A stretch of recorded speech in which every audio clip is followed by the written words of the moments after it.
Okay guys, we're going to get into single arm planks.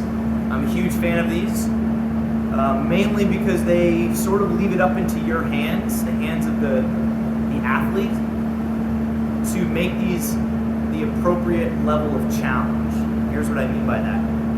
When I get into a plank with one arm, the width of my feet is going to greatly determine how challenging this is. Meaning, if I do this with my feet touching together, there's actually no way I can do it. If I do this with my feet all the way spread apart like this, then you'll find it's actually very easy to do. So for most of you people, you're going to find that somewhere in between is the appropriate amount of challenge. Okay?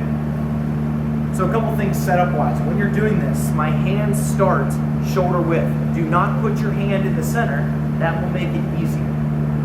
Keep your hands under your shoulder. So when I take one hand away, my hand doesn't move to the center. It stays right under the shoulder.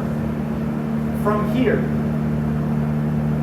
I'm also looking for, does the shoulder collapse? Do you sink into your shoulder? The answer should be no. I want a hard push into the ground, and then as I take my hand away, that stays there. This hand can just go right up to the chest.